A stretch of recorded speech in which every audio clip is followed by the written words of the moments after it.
Ուղարկավորություն թե դիակիզում։ Այսօր հրատապ հարց է, որի պատասխանը ունի Հայաստանի Ծառաքելական Սուրբ Եկեղեցին հիմնված իր վարդապետության վրա։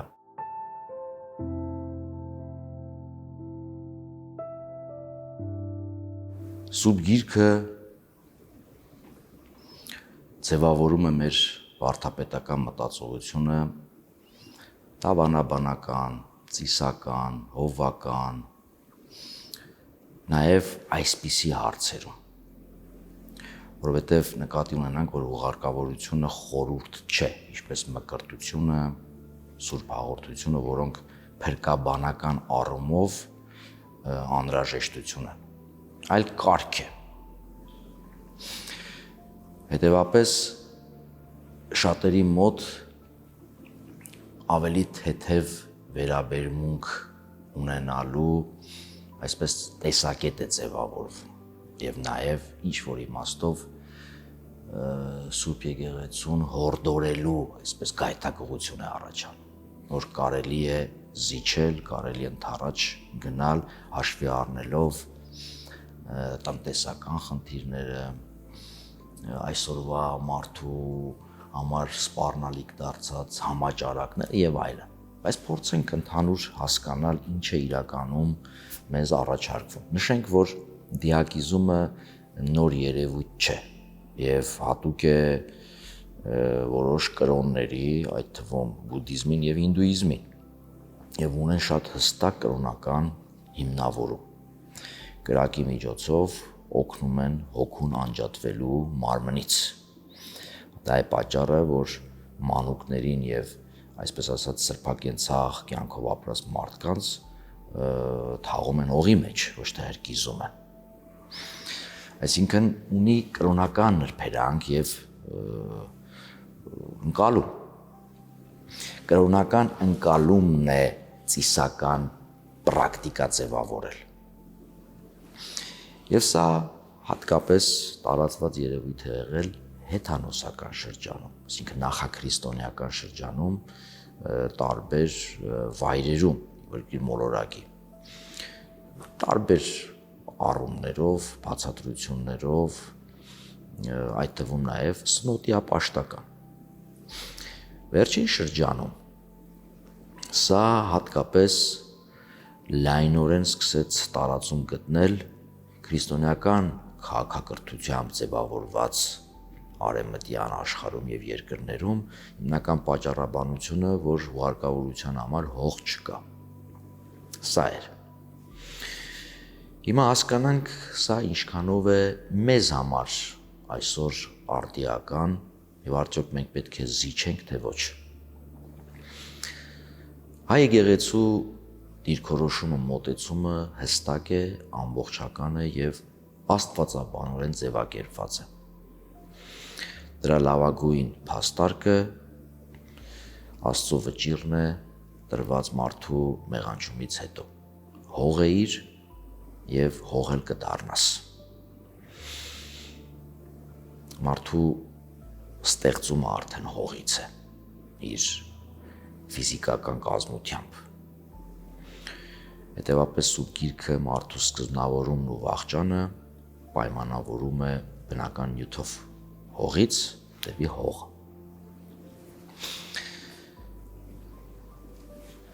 Այստեղ շատ հստակ անհրաժեշտ է ամրագրել, որ երբ մարդ ստեղծվում է երկրի հողից եւ Աստված շունչ է փչում, կենդանություն տալով մարդուն, նյութական եւ հոգեվոր իրականությունները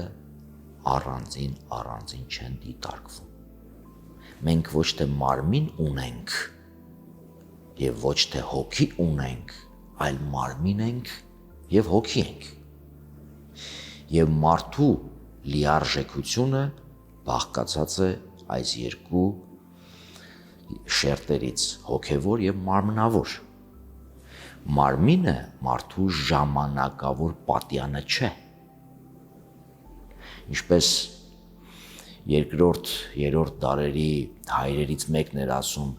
եկեղեցական Իրինիոսը, մարմինը մարդու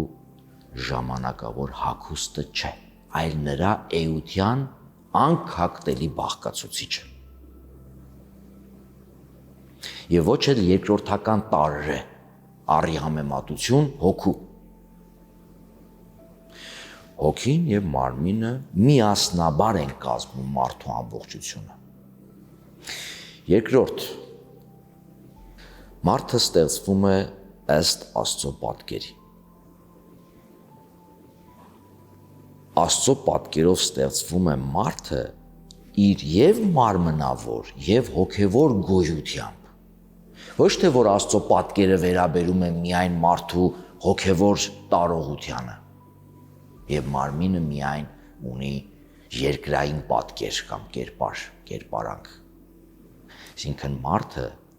իր հոգեվոր եւ նյութական ամբողջությամբ է ստեղծված ըստ Աստծո պատկերի, կոչված նմանվելու։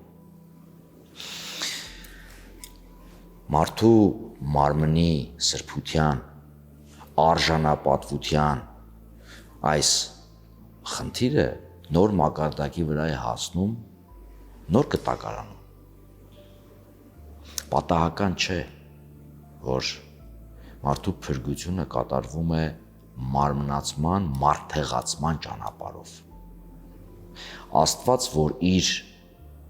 շնչով մարդուն կենդանություն էր պարգևել, այժմ նույն Աստված դառնում է մեզանից մեկը մարմին առնելով, մարդ դառնալով, կատարյալ կերպով, մտնելով նյութական իրականության մեջ։ Հետևաբար մարմինը չի կարող ընկալվել որպես չարիք։ Աստծո որևիցե ստեղծագործություն չարիք չէ։ Աստծո բարությունից է արարչագործություն, Աստծո սիրուց է ստեղծագործական այդ մղումը։ Հետևաբար այնինչ ստեղծվել է, բարիք է։ Այլ խնդիր է, որ մարդը իր ազատ կամքով ստեղծված բարիքը կարող է կիրառել որպես չարիք։ Եվ ընդհանրապես չարիք գոյությունը, երբ դիտարկում ենք, տեսնում ենք, որ չար իր աշխարհը չունի։ Չարը նման է մակաբույծի, ապրում է ուրիշի հաշվին, բարիքի հաշվին։ Եվ Քրիստոսի մարդեղացմամբ մարդու մարմնի եւ ընդհանրապես գոյության, սրբության շեշտադրումն է տեղի ունենում։ Ավելին, Քրիստոս ոչ միայն ծնվում է որպես մարդ, այլ նաև ապրելով մարդկային կյանքի բոլոր փուլերը, բոլոր հանգրվաններով անցնելով, այդ թվում բաժնեկից է դառնում կամ իրենն է դարձնում մարդկային մահը, որը անխուսափելի է եւ թաղվում է, ձևը թաղվում է։ Եվ երրորդ օրը հարություն առնելով, ինչպես է հարություն առնում։ Մարմնով։ Ինչպես է համբարձվում։ Մարմնով։ Ինչպես է վերադառնալու երկրորդ Գալստյանը։ Նույն մարմնով։ Դրա համար ենք մենք խոստովանում հավատամքի մեջ, որ Հիսուս Քրիստոս երեկ եւ այսօր նույն է հավիտյան։ Եվ Քրիստոսի այս ճանապարհը մեր հեռանկարն է։ Հետևաբար դիակիզման վերաբերյալ մեր Սուրբ Եկեղեցու դիրքորոշումը կաղապարվել է, ձևավորվել է Սուրբ գրային հիմքի վրա։ Եվ մենք, երբ անդրադառնում ենք այս թեմաներին, այստեղ խնդիրը ոչ տնտեսական է, ոչ մշակութային է, ոչ քաղաքական է, ոչ այլ իրավիճակային է, այլ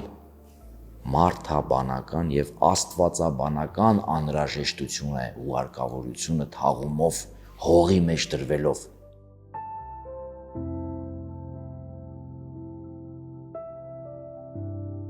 Մարմնի սրբության վերաբերյալ Պողոս Առաքյալը շատ սիրուն պատկեր է գործածում, ասելով, չգիտեք, որ դուք կամ մենք Սուրբ Հոգու տաճարն ենք, Աստծո Հոգին է բնակվում մեր մեջ։ Հետևապես, թե կյանքում և թե մահից հետո,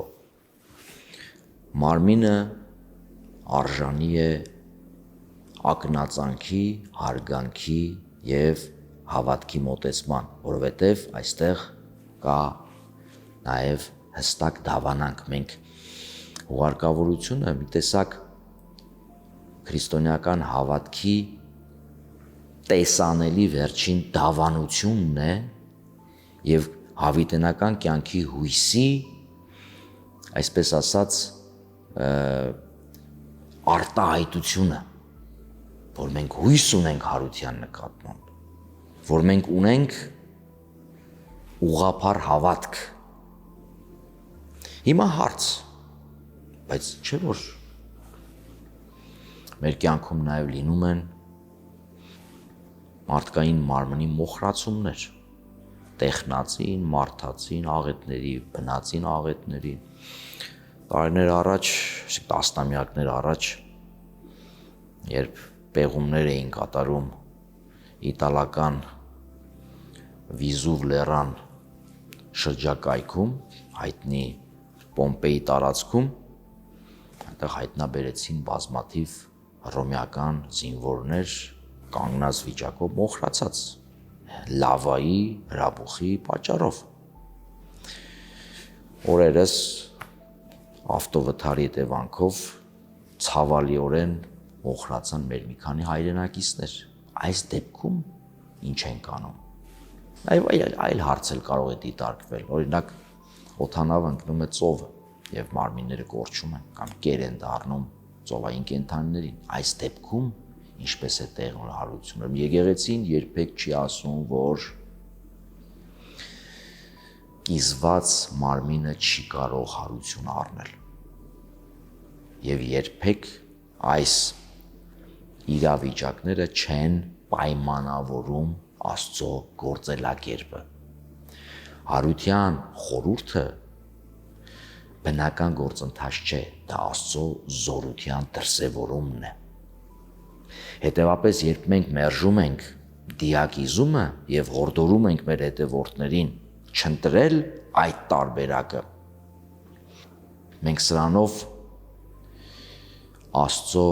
հարութենական գործունեությունը չենք կաղապարում, չենք սահմանափակում, չենք բանտում մեր մտածումների մեջ, մենք պարզապես արտահայտում ենք մեր հավատարմությունը այն ավանդությանը, որը հասել է մեզ Սուրբ գրքով, մեր Սուրբ հայրերի վկայություններով եւ կանոնական, ծիսական, ուրեմն ժառանգությամբ։ Մարմնի կիզվելը չի սահմանափակում Աստծո ամենակարողությունը, ինչպես որ Աստված ոչնչից ստեղծեց այս աշխարհը, ինչպես որ հողից կաղապարեց մարդու մարմինը, այնպես էլ Աստված կարողություն ունի, զորություն ունի դիակիզված, ուրեմն ծովի խորքերից կամ այլ պայմաններում տարալուծված մարմնական բջիջներից վերջին օրը հարություն տալ մարդուն եւ հարություն տալ մարմնապես, ինչպես Պողոս Առաքյալն է ասվում, մարմինը դրվում է հողը ապականված եւ հարություն է առնում անապական, ինչպես որ մեր Տիրոջ մարմիններ կամ հարութենական իրականություններ։ Այս իմաստով եկեղեցին նաև ունի բացառություններ եւ այս բացառությունները պայմանավորված են Սուրբ եկեղեցու հովվական տնտեսությամբ եւ հոգեվոր խնամքի սկզբունքներով։ Եթե մարդու ազատ կամքով չէ ընտրված դիակիզումը, այլ անկախ իր կամքից անխուսափելի ինչ որ մի պայմաններ են թելադրվել, այս դեպքում եկեղեցին լիարժեք իրականացնում է հուղարկավորության արարողությունը։ Սկզբից մինչև վերջ, տան կարգով, եկեղեցու կարգով եւ գերեզմանի կարգով։ Իսկ որոնք կարող են լինել այդ անխուսափելի պայմանները կամ պարտադրանքները, երբ որևիցե մի պետություն պարտադրում է դիակիզումը եւ դու հնարավորություն չունես ընտրության։ Ասենք օրինակ Սինգապուր, Ճապոնիա, հողը այն աստիճան թանկ է, այսօր նաեւ Միացյալ Նահանգներում է մոտենում այդ խնդիրը։ Մեր հայրենակիցները լուրջ խնդիրներ ունեն իրենց հանգուցյալներին հողին հանձնելու առումով, որովհետև հողատարածքը բավականաչափ սուղ է, թանկ է։ Եվ նաև այս ձևով են փորձում դիակիզումը լայնորեն տարածել։ Մյուսը, երբ բժշկական համաճարակ, այսինքն համաճարակների հետևանքով բժշկական պարտադրանք կա տարածումը կանխելու եւ ողջերի կյանքը փրկելու առումով։ Կարող է լինել, երբ մարդածին կամ տեխնածին աղետների հետևանքով կամ բնածին աղետների հետևանքով պարզապես մարդու մարմինը մոխրանում է։ Այս դեպքում էլ հուղարկավորությունը լիարժեք արվում է։ Դեպքեր կարող են լինել, որ մարդը խանգարված է եւ կտակի մեջ գրում էին ձրկիզեք, այսինքն դարձյալ ազատ կամքով եւ ազատ բանականությամբ չէ այդ կամքը արտահայտել։ Իսկ այն դեպքերում, երբ որ մարդը ինքն է ընտրում դիակիզումը, Հայաստանի Առաքելական Սուրբ Եկեղեցին ուղարկավորման կամ թաղման կարգը ամբողջությամբ չի կատարում, որովհետև դա անելու համար անհրաժեշտ է աճյունի առկայությունը։ Եթե կա աճյունի առկայություն, արվում է տան կարգ կամ եկեղեցու կարգ, իսկ դիակիզումից հետո չի արվում գերեզմանի կարգ եւ չի կնքվում գերեզմանը։ Սուրբ Գրիգոր Տաթևացին այս իմաստով ուսուցանում է մարմնի առկայության կարևորությունը, ասելով, որ այն սրբազան գործողությունները, որ կատարվում են թեկուզ անշնչացած մարմնի վրա, այդ շնորհները աստվածային փոխանցվում են նաև նրա հոգուն, որը արդեն բաժանված է մարմնից։ Եվ այս իմաստով դարձյալ շեշտենք Սուրբ գրային մեկ ուրիշ հղումով, որը ժողովողի վկայությունն է, ասում է, մայից հետո մարդու մարմինը վերադառնում է հողին, որից որ ստեղծվել էր, որից էր, իսկ հոգին վերադառնում է այնտեղ, այսինքն Աստծու մոտ, որից որ տրվել էր։ Մարմինը հողին հանձնելու այս փորձառությունը Սուրբ Գիրքը նաև համեմատում է սերմանման հետ։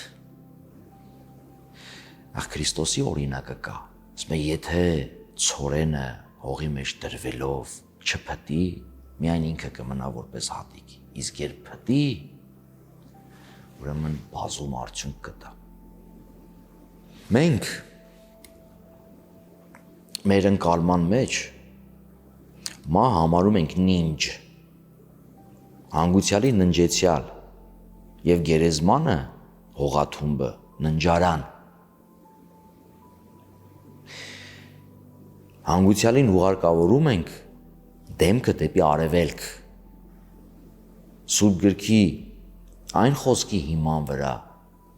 որ երկրորդ գալուստը տեղի ունենալու արևելքից, ուրեմն դիակիզման պայմաններում բոլոր այս հարութենական հույսի հետ կապված, մարմնի սրբության հետ կապված ընկալումները չքանում են եւ պատճառ են դառնում մեր հավատքի տկարացման եւ անհավատության դաշտը գիրկը ընկնելու։ Մինչդեռ Պողոս առաքյալը այս իմաստով շատ հստակ է ասում. մի նմանվեք այս աշխարհի կերպարանքին, թե տարբեր տեղերում ինչպիսի ընկալումներ, ինչպիսի գաղափարներ, ինչպիսի հավատալիքներ եւ ինչպիսի կեղծ փաստարկներ կան։ Եվ նշում է, որ մեր քաղաքացիությունը երկնքում է, որտեղից սպասում ենք Փրկչին, որ վերափոխելու է մեր թշվառ մարմինը իր փառավոր մարմնին կերպարանակից դարձնելու։